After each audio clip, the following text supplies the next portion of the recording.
Bonjour la chaîne Juste Papa, bonjour Cédric, bonjour les papas. Je me présente, alors je m'appelle Frédéric. Euh, j'ai 35 ans, je me suis séparé en avril 2023. Ça s'est pas bien passé. Et je souhaiterais raconter un petit peu mon histoire. Alors,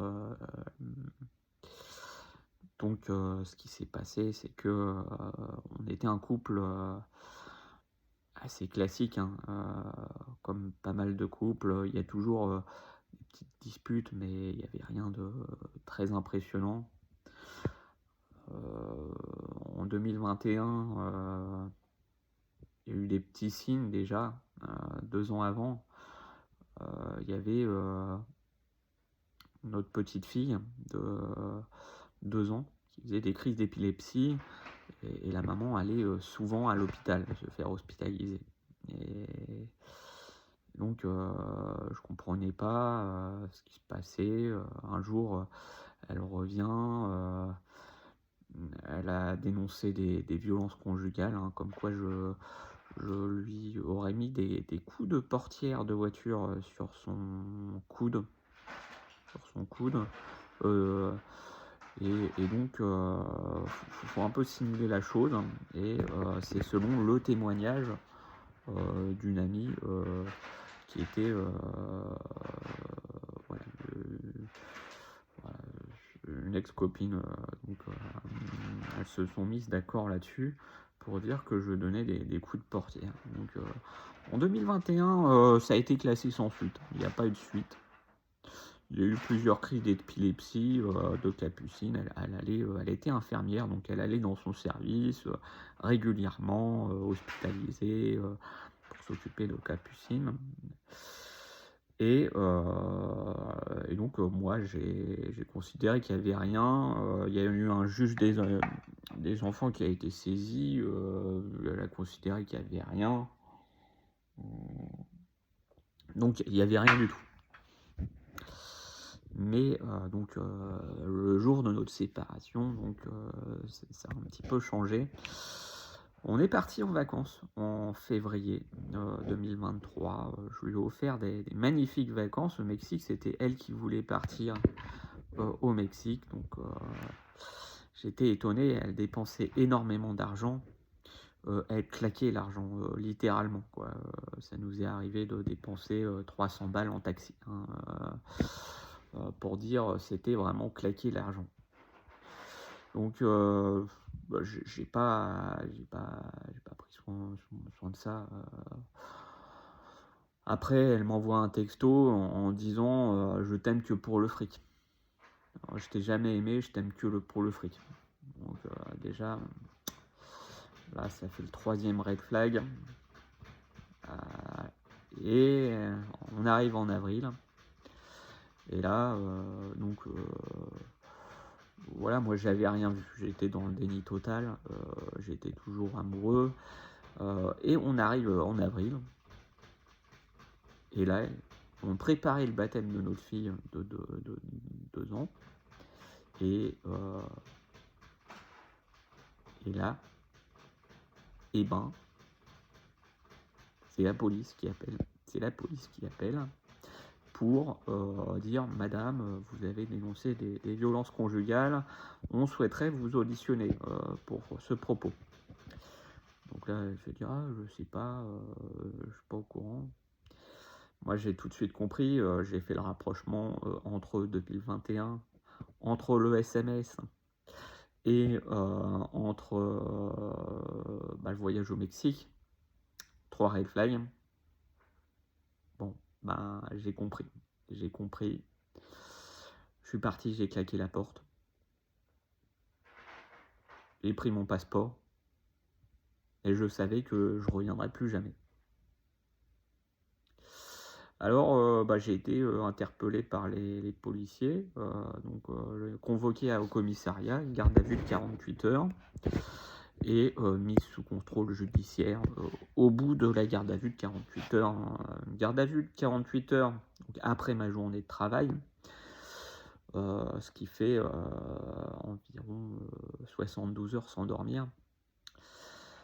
Sous contrôle judiciaire, un jugement expéditif, hein, il y avait aucune preuve, il y avait rien, bah, voilà, on met sous contrôle judiciaire. On me force, à aller au contrôle judiciaire, toutes les semaines, on me remet des papiers, bon moi je comprends rien parce que, en plus j'ai pas d'avocat parce que je comprends même pas, pourquoi on m'appelle. Donc, je me prends, 72 heures dans l'urine, hein, dans les geôles, du commissariat, de Roubaix, dans la pisse, hein, littéralement, dans la merde, hein, parce qu'il y a de la merde aussi partout, dans la cellule. Il y avait, des gens violents, hein, des gens, très, très agressifs,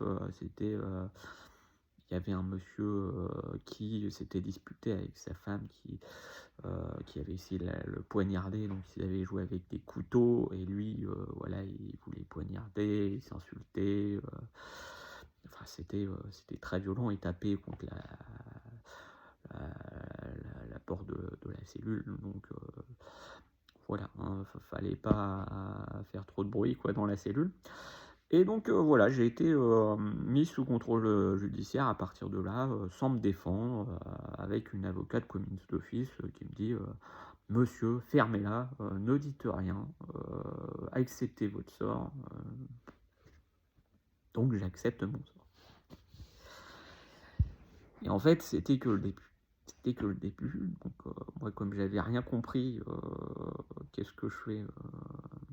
Bah, je retourne chez moi, je vais récupérer, ma brosse à dents, mes chaussettes, ma guitare, mon piano, puisque je fais de la musique et c'était important pour moi de récupérer ça et là, il y a 15 policiers qui débarquent. Ils m'interpellent, je me retrouve encore en garde à vue forcément et là, c'est direct détention provisoire, en prison direct. Parce que le juge, de la détention a considéré que j'étais intelligent. Et de ce fait, comme je suis intelligent, je suis forcément un homme violent et manipulateur. Donc, voilà, je me retrouve en détention provisoire, donc en prison.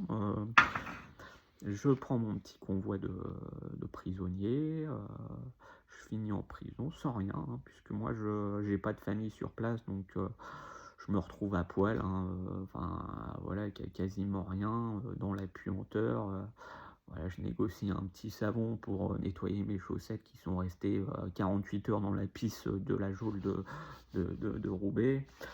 Mais voilà, avec le petit savon, ça fonctionne, on se lave quand même, de façon rudimentaire, pendant une semaine, où je passe, en jugement, en correctionnel.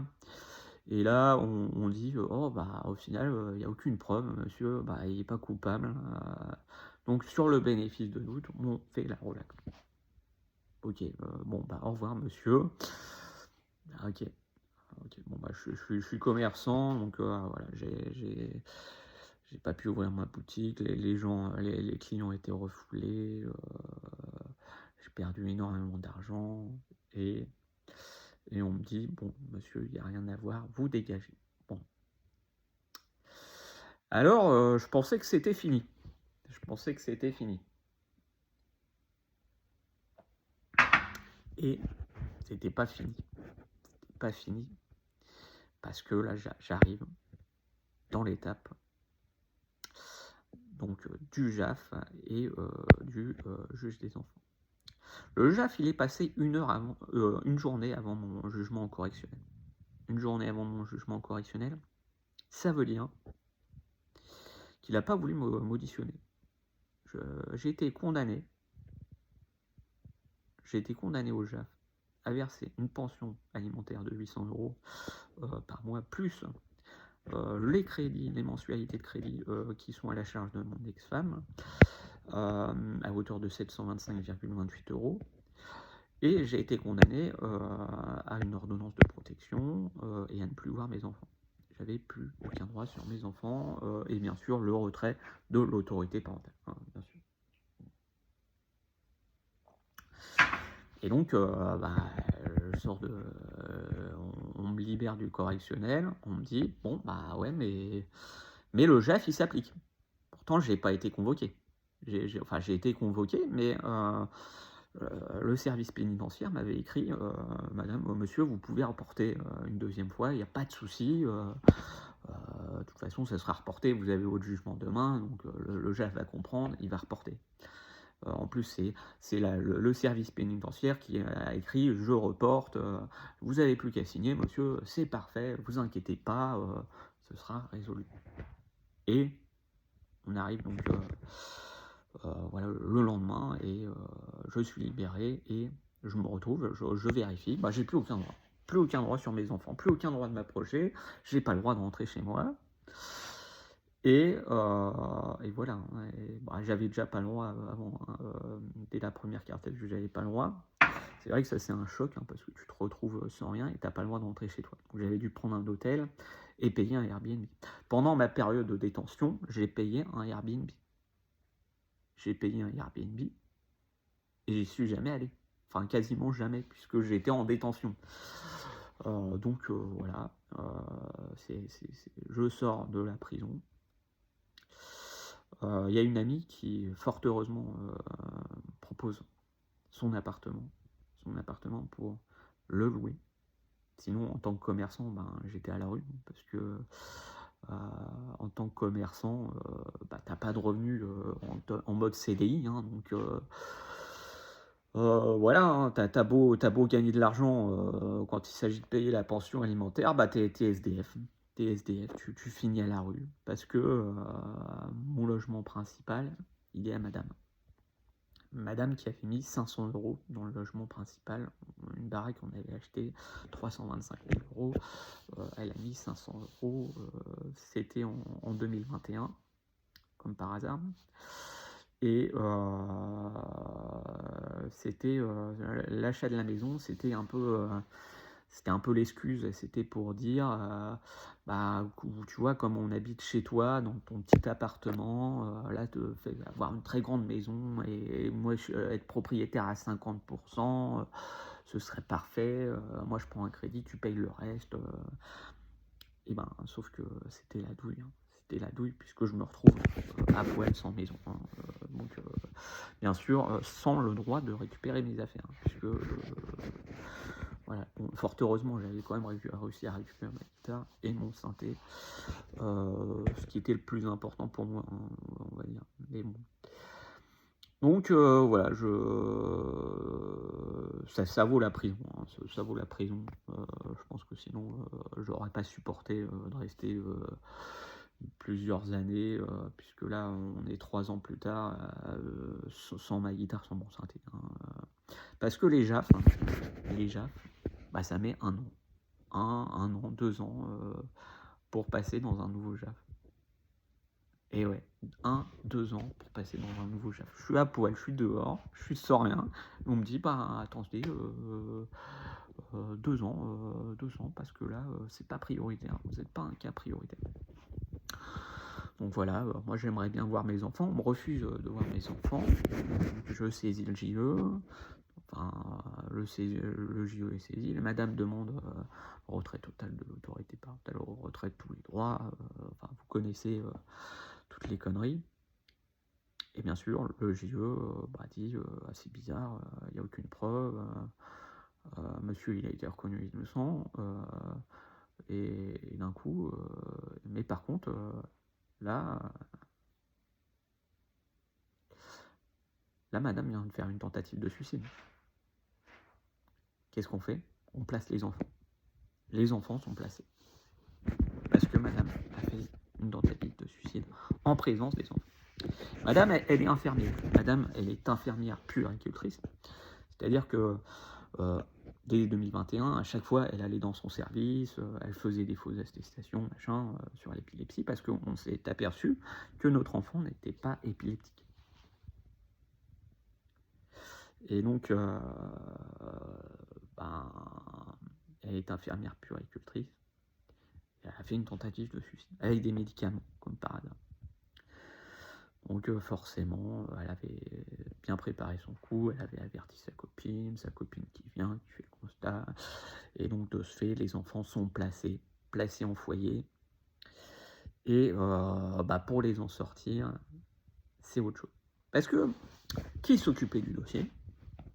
Parce que c'était la copine. C'était la copine de madame qui s'occupait du dossier du placement des enfants. La référente ASE. Je m'aperçois que c'est la copine. Alors moi, j'écris des courriers, et c'est refusé par le juge. C'est refusé par le juge, on ne me donne pas de raison. Moi, je demande juste des vacances, je demande à voir mes enfants, je demande à leur offrir des choses. Pendant 1 an, j'ai fait ça. 1 an, 1 an sans arrêt. Et il n'y a rien. Rien. Elles ont été placées. J'ai eu le droit quand même d'aller les voir 1 heure par semaine, 1 heure à la maison d'enfants, donc régulièrement. J'ai pu les voir 1 heure. C'est vrai que c'est une chance par rapport à beaucoup de papas qui n'ont même plus ce droit avec les NRE. Donc là, on peut dire que c'est un malheur, mais c'est grâce à ça que j'ai récupéré mes enfants. C'est horrible, c'est vraiment horrible. J'ai récupéré mes enfants grâce à ça, puisque j'ai fait toujours les visites, j'ai jamais raté une visite. Bien sûr, les accusations ont continué. Toutes les semaines, tous les mois, il y avait une accusation, même encore aujourd'hui, encore. Et donc, on s'est dit, monsieur, il est peut-être innocent, au bout de 2 ans, on va peut-être réfléchir un petit peu dans notre petite tête,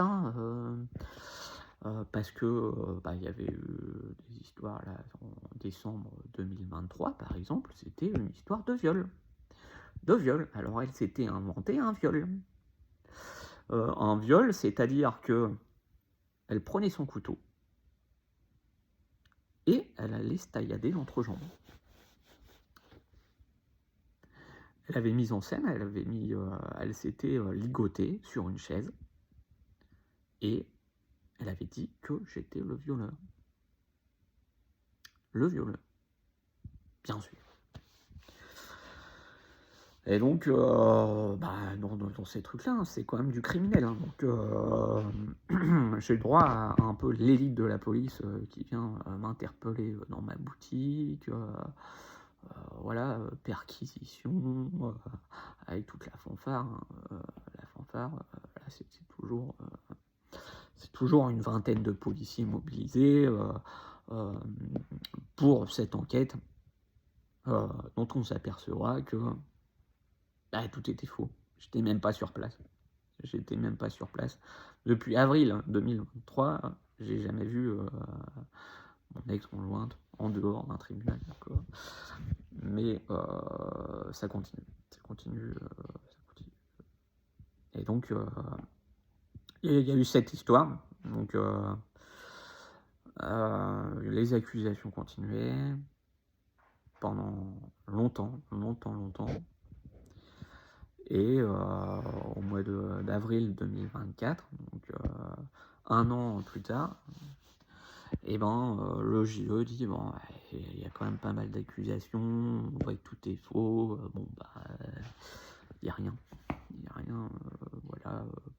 Excusez-moi monsieur, qu'est-ce qu'on fait? Je demande la garde, on va vous redonner vos enfants. Et voilà, on attend les décisions JAF après. Donc voilà. J'ai récupéré les enfants grâce à ça.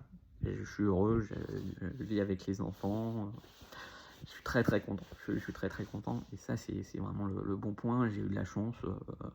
Parce que il y a cette persévérance. Cette persévérance de mon ex qui voulait me faire le plus de mal possible en inventant le maximum d'accusations qui au final jouaient contre elle puisque sur la répétition on s'est dit qu'il y avait un petit souci. Ça continue. Là on est en 2026, Là encore, en décembre 2025, il y a une copine à elle qui m'a appelé pour me menacer de me faire du mal. Et puis, en même temps, il y a toujours des accusations. Donc là, il y avait le commissariat qui m'appelait pour dire qu'il y avait un type qui l'avait agressé dans son domicile et que voilà, potentiellement, où j'étais où, qu'est-ce que je faisais, à quelle heure, ou est-ce que je connais son domicile, toutes les conneries du genre. Toujours le même commissariat, toujours la même rebelote. Puis bon, là, j'ai pas été interpellé au bout de quelques années, hein, quand même. Donc ça, c'est pas mal. Mais faut dire que il y a eu une condamnation pénale en juillet 2024. Elle a été condamnée à 8 mois de prison ferme. Normalement, c'était 16 mois. Et elle a joué sur l'état psychologique, donc psychologique diminué de moitié à 8 mois. Elle a fait 4 mois de bracelet électronique, elle a été dehors juste ensuite, pour son bon comportement. Alors qu'elle continuait à m'harceler sans arrêt, même sous bracelet électronique. Mais au bout de 4 mois, on a décidé de lui enlever le bracelet électronique. Donc, qu'est-ce qu'elle fait dès qu'on enlève le bracelet électronique? Elle postule dans une crèche et elle manipule les salariés de la crèche. Avec des petits gamins à côté. Elle leur dit qu'un type la suit et va essayer de l'agresser, et qu'elle, en tant qu'infirmière, elle doit soigner sa fille malade d'épilepsie, qui n'est pas épileptique. Et ça passe crème.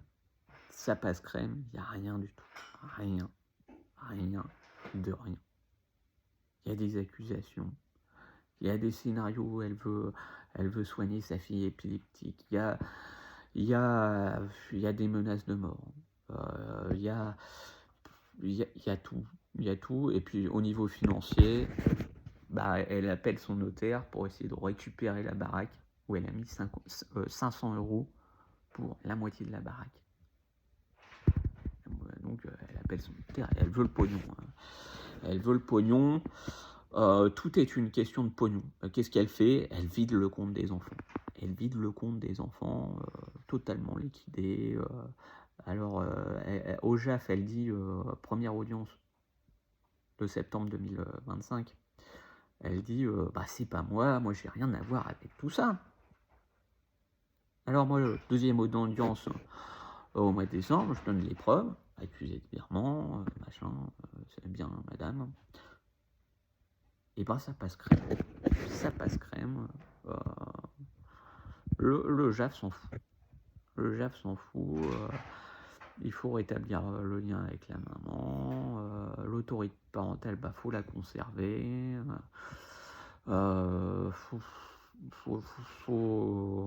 Faut conserver les visites, parce que les enfants sont en demande. Et il faut surtout conserver l'autorité parentale. Donc voilà, on est au mois de janvier 2026. Et la maman conserve tous les droits.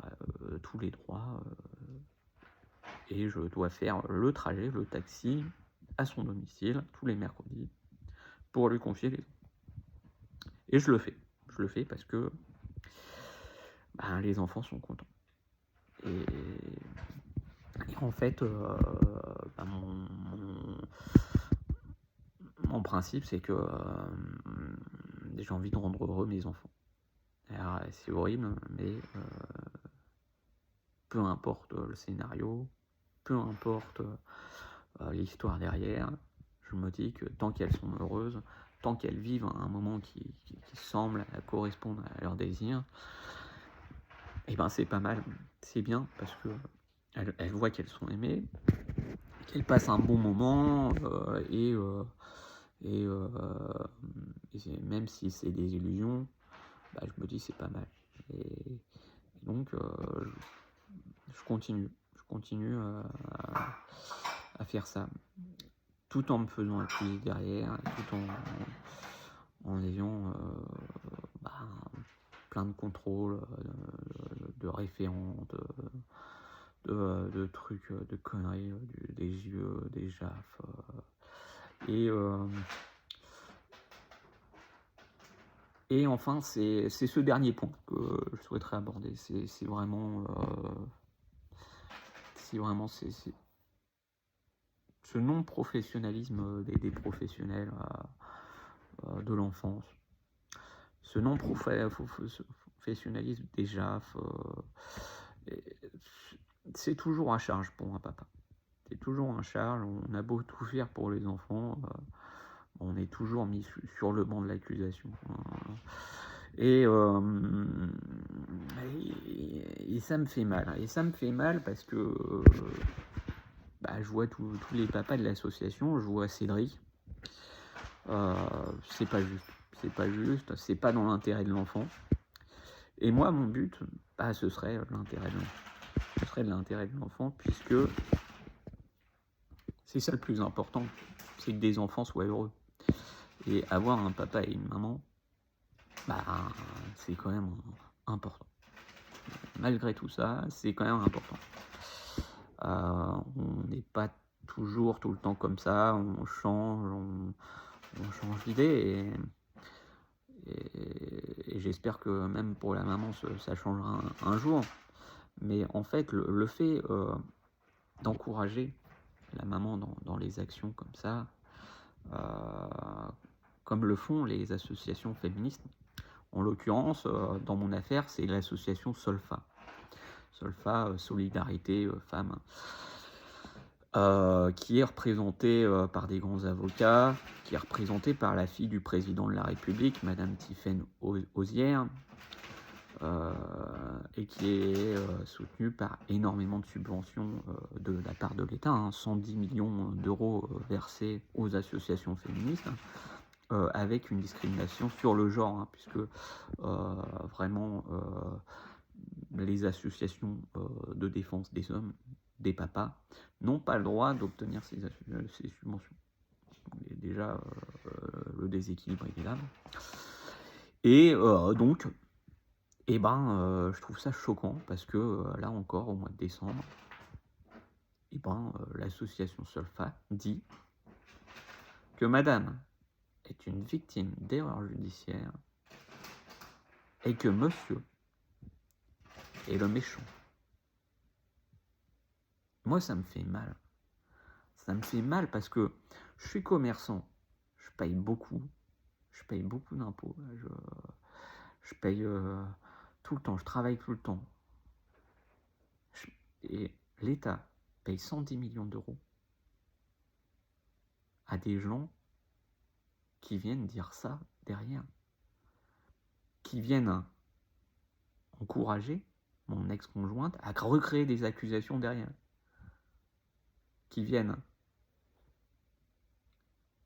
créer des scénarios pour accuser les papas. Créer des scénarios, c'est à travers des vidéos YouTube. Moi, j'ai regardé, j'ai suivi, je me suis incrusté dans ces associations. Et ils te forment à raconter des conneries.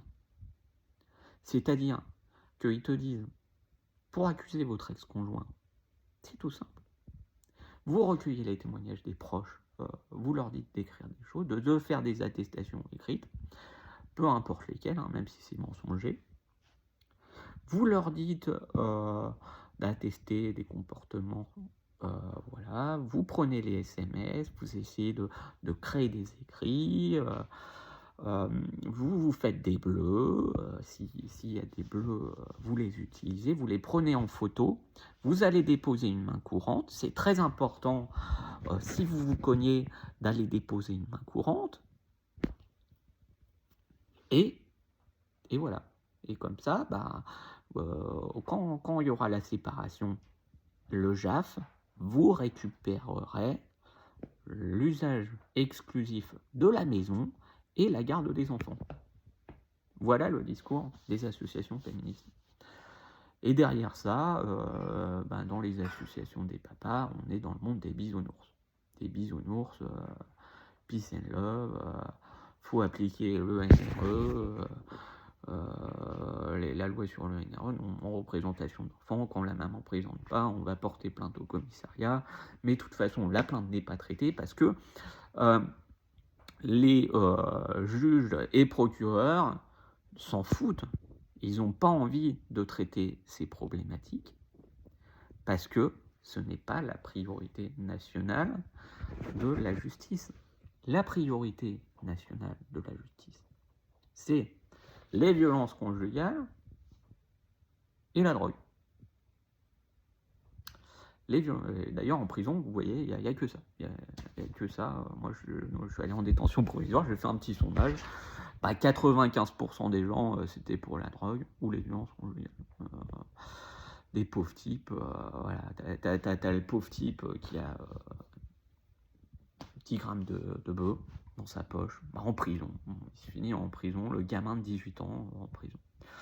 Alors là, c'est pertinent. Par contre, tu as le criminel derrière, avec ses lames de rasoir qui veut égorger le geôlier. Lui, il va rester 2 mois. 2 mois. Après, on le fout en liberté. Voilà un petit peu mon retour de la prison. Donc, ça, c'est vraiment écœurant. Mais il y a cette priorité. Et moi, ce que je voudrais dire dans cette vidéo, c'est que faut tenir, quoi. Faut jouer avec les règles. C'est pas juste. C'est pas juste.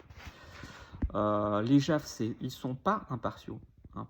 Pourtant, j'ai eu des références. J'ai eu la présidente du tribunal de Lille en termes d'affaires familiales. J'ai des juges qui sont censés être les références, donc même pas des débutants. Et pourtant, je peux vous assurer qu'ils sont totalement nuls, totalement idéologisés. Et c'est dramatique. Alors moi, j'ai écrit à Darmanin, j'ai écrit au ministre de la Justice, j'ai fait plein de trucs, mais il n'y a rien qui change. Il n'y a rien qui va changer. C'est ça qui est horrible. Il n'y a rien qui va changer parce que on arrive aux élections. Vous arrivez au municipal et au présidentiel. Et qu'est-ce qui se passe au présidentiel et au municipal ? C'est les femmes qui votent. C'est les femmes qui choisissent le président. Puisque c'est elles qui sont vecteurs d'une diffusion de la pensée. Et c'est elles qui communiquent le plus. C'est elles qui représentent déjà 50% des voix. Et c'est elles qui sont les plus actives. Et donc, médiatiquement, déjà, on les entend beaucoup plus. Dans le milieu du cinéma aussi, on les entend énormément. On n'entend pas d'hommes se défendre. Il n'y a pas de Harry Habital, là, tu vois. On les entend pas. Ils sont censurés direct. Parce qu'il n'y a pas d'écho. Et puis, on ne veut pas voir les choses. Donc, on préfère soutenir des femmes qui racontent n'importe quoi. C'est vrai. Dont vos ex-conjointes. Et donc, c'est pour ça que la justice ne va pas changer. Et c'est pour ça que faut comprendre tout de suite que le jeu est perdu d'avance, quoi. Donc, on a déjà perdu parce que c'est politique. Et je vous incite à garder votre sang-froid, à continuer à vous battre parce que, en fait, ce qui compte, c'est pas le résultat final, c'est le chemin. Vos enfants vont vous juger plus tard sur le chemin que vous avez parcouru. Là, vous vous battez pour vos enfants, pour essayer d'obtenir la garde des enfants, vous faites vos plaintes pour NRE. Et peut-être que vous prenez plein de vent et patati et patata, je suis d'accord avec vous. Et je comprends votre douleur, mais le plus important, c'est vos enfants. Et plus tard, je pense qu'ils comprendront les choses. Et le mouvement actuellement, je pense que plus structurellement, n'est pas durable, puisque on est sur une destruction des relations hommes-femmes, on est sur une destruction des liens familiaux. Ces associations féministes détruisent les familles, littéralement les familles. Ça pousse à la consommation. Qu'est-ce qu'elle a fait, mon ex-conjointe, avec le pognon, puisqu'elle utilisait le compte commun, donc je le voyais, elle achetait sur Amazon et Uber Eats. Uber Eats, voilà, Resto, Amazon. Donc des conneries, on est dans la consommation pure. Et voilà ce que représente le mouvement MeToo, et voilà ce que représentent les associations comme l'association Solfa. Ça représente cette mentalité destructrice des familles. Et mon but, c'est de lutter contre ça. Moi, je pense qu'un pays a besoin de famille. Je pense qu'un pays a besoin de famille. Les gens ont besoin de vivre ensemble, collectivement. Penser à leur prochain. Ne pas vivre dans l'individualisme tout le temps. C'est important. Et voilà pourquoi je vous souhaite énormément de courage. Je vous demande de vous battre, de lutter en respectant les règles. Vous avez un chef qui vous regarde de travers, qui ne vous donne pas la parole. Vous arrivez à l'audience, vous demandez la parole, on ne vous la donne pas. C'est mon cas, encore en décembre. Je demandais la parole. Si j'ai des questions, je reviendrai vers vous. On n'est jamais revenu vers moi. C'est ça. Et ben ouais, on vous méprise, on vous considère avec beaucoup de mépris. Mais votre combat, c'est déjà l'amour avec vos enfants et la protection de votre façon de penser, de votre idéal. Et je pense que ça a vraiment toute la valeur du monde. C'est ça qui va changer le monde. Et moi, mon but, j'aimerais bien que on vive dans un monde moins individualiste, où les gens se rendent compte des vraies choses, qu'on soit moins dans le superficiel. Et voilà, je vous souhaite énormément de courage là-dessus. J'ai mes enfants, moi je suis content parce que je peux les voir, je peux en profiter. Après, j'ai des accusations, j'ai des menaces. Tant pis, tant pis. Je sais que ça va continuer jusqu'à la majorité des enfants au moins. Mais je peux profiter de ça. Je peux leur enseigner ma vision de la vie. Le respect des autres, la tolérance, l'ouverture d'esprit. Le fait que les hommes et les femmes peuvent s'aimer. Le fait que on puisse partager, on puisse être généreux, ouvert. Et c'est ça le plus important. C'est vraiment ça le plus important. Peu importe le reste. Voilà. Je vous remercie de m'avoir écouté. Je souhaite à nouveau féliciter Cédric pour ses vidéos parce que en fait ça m'a énormément aidé. C'est Cédric et sa chaîne Juste Papa, c'était vraiment fantastique. Une chaîne vraiment pleine de contenu, avec beaucoup de témoignages qui sont bouleversants. C'est pour ça que je souhaitais aussi participer en donnant mon petit témoignage. Et je pense que le dernier point, c'est entourez-vous des associations, entourez-vous de quelqu'un qui s'y connaît bien en droit. Utilisez l'intelligence artificielle. Moi, je l'utilise beaucoup parce que ça vous donne énormément d'infos. Je prends mes dossiers, je les copie-colle, et il me donne son jugement.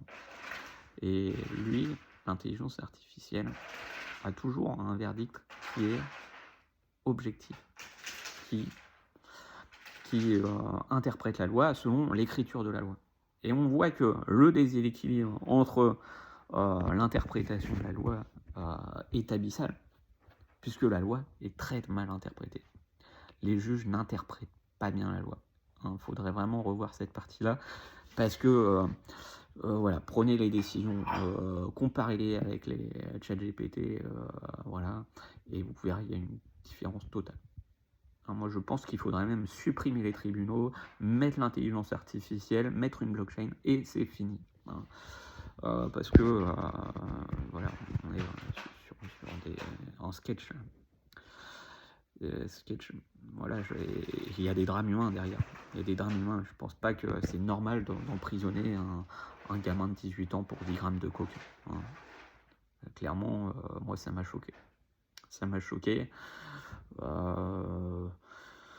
Je trouve pas ça normal d'emprisonner des pères qui ont rien fait. Moi, ça m'a choqué aussi. Ça m'a choqué. Par contre, les vrais coupables, ben, ça, on les laisse tranquilles. Moi, en tant que commerçant, ben, j'ai eu des femmes qui étaient vraiment battues. Vraiment tête défoncée, qui arrivaient dans mon magasin. Ben, elle a la tête défoncée, elle veut faire plaisir à son gamin. Et il n'y a personne pour l'aider. Il n'y a personne pour l'aider. L'association Solfa, elle n'est pas là pour l'aider. Non, et puis elle n'ira pas la voir parce qu'elle sait que c'est des dégénérés. Donc c'est un peu triste de voir ça, parce que bah, ça crée des drames. Et là aussi, il y a les vraies femmes battues, il y a les enfants maltraités aussi.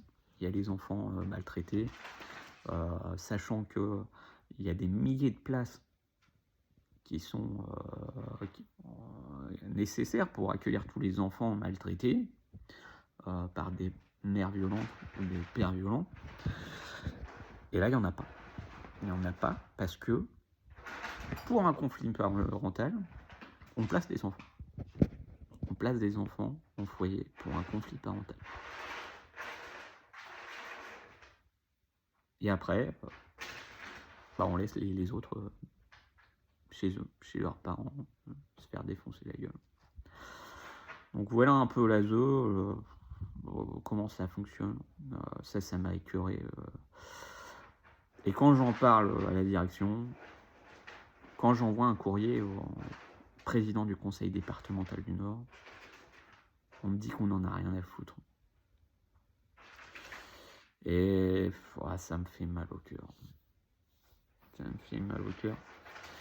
Et voilà, je voulais partager ça avec vous. La vie est injuste. Je pense que voilà, on ne voit pas nos enfants dans ces périodes-là. C'est tout. Je pense qu'on les premières victimes, c'est les enfants. Faut quand même le prendre en compte. C'est des enfants qui sont déstabilisés, qui vivront dans un univers de surconsommation pour acheter des conneries, pour aller à Disneyland, pour acheter sur Amazon et Uber et pour devenir des esclaves de demain. Tout ça, c'est lié, et c'est cette mentalité-là. Voilà, moi je pense que le combat, il doit se faire sur les enfants pour leur offrir un bel avenir. Et je vous souhaite bon courage. Voilà, merci pour votre écoute. Bonne continuation à vous. Merci pour les témoignages.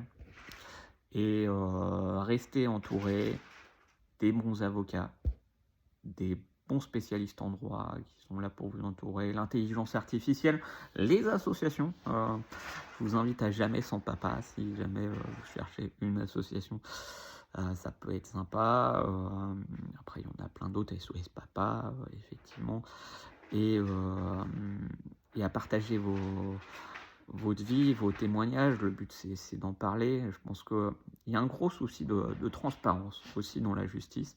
Et c'est le dernier point que je souhaiterais aborder. La transparence, parce que en discutant comme ça avec des gens dans la rue, dans mes clients, j'ai croisé un client. Bah, il est allé devant la présidente du tribunal de Lille, défendre son dossier, là, présidente des JAF. Et il a vu le regard méprisant de la JAF. Alors qu'est-ce qu'il a fait? Il s'est élevé, il l'a insulté. Il a dit: vous voulez prendre mes gamins, prenez-les, j'en ai rien à foutre, je sors, au revoir. Et ben il voit plus ses enfants. Il les voit une fois par mois, avec de la chance, quoi. Voilà le jugement des JAF. Voilà le jugement des JAF, l'impartialité pour une audience. Pour une audience, bah, c'est vrai que quand tu entres dans la salle et qu'on te dit de fermer ta gueule, bah, c'est dur. C'est dur. Et moi, je veux vous dire, ben, faut pas se comporter comme ça. Faut respecter les règles. Faut respecter les règles. Même avec toutes ces conneries. Les règles du jeu sont comme ça, donc il faut vous y faire. Faut les comprendre. Parce qu'il y a beaucoup de papas qui viennent comme ça, ils comprennent rien. C'est quoi un JAF? C'est quoi le pénal? C'est quoi le correctionnel? C'est quoi un JE?